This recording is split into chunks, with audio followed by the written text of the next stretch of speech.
La Knesset, on le suivra évidemment les prochaines heures et les prochains jours. Daniel nous l'a dit, peut-être demain, peut-être les jours prochains, mais en tout cas, cette dissolution désormais est une question de jours. Et pour en parler, nous retrouvons en direct avec nous depuis Ra'anana, une charmante bourgade, peut-être d'ailleurs trop calme bourgade, tout près de Tel Aviv. Bonsoir Fernand Cohen-Tanoudji. Bonsoir Benjamin, bonsoir Paris, bonsoir Israël. Merci d'être avec nous ce soir dans les GGMO. Cette coalition avait assez duré pour vous ?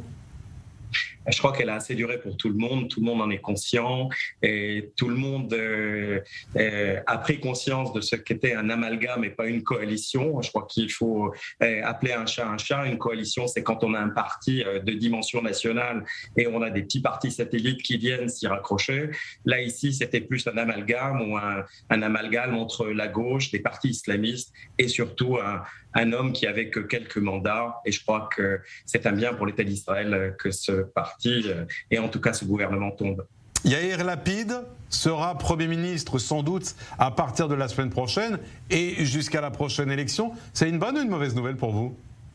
Écoutez, on a vu ce qui se passait en France avec l'arrivée d'un journaliste au pouvoir, ou en tout cas celui qui a voulu être au pouvoir. Tout le monde l'a reconnu, c'est bien M. Éric Zemmour. Malheureusement, c'est pas le même programme, pardonnez-moi. Pardon ? C'est pas le même programme et ce ne sont pas tout à fait les mêmes idées que M. Lapid. Oui, mais en tout cas, le mot journaliste reste un point commun, dénominateur commun entre les deux. Une chose est sûre, c'est que Yair Lapid n'arrive pas à la semelle, évidemment, de M. Zemmour. Et serait une autre catastrophe supplémentaire après l'année écoulée avec M. Bennett. Fernand Cohen-Tanoudji, restez avec nous parce que je veux évidemment voir les réactions des uns et des autres. Et d'abord Marco Sarabia.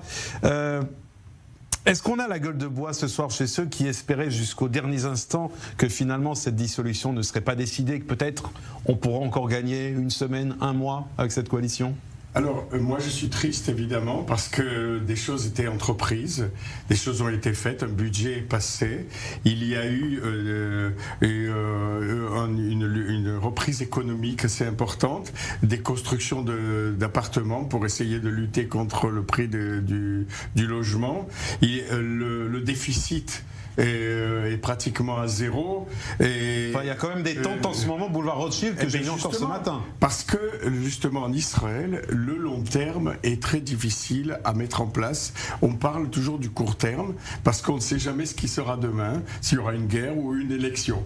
Et donc, mais je pense qu'ils étaient dans la bonne direction, parce que il y a beaucoup de débuts de construction d'appartements, donc c'était dans le bon sens.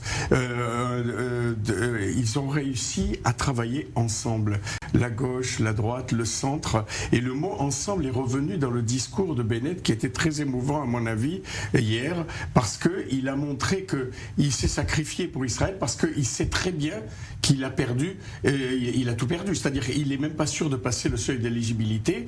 Il a vraiment agi pour remettre Israël dans les prévisions, on lui donne autour de 4 sièges.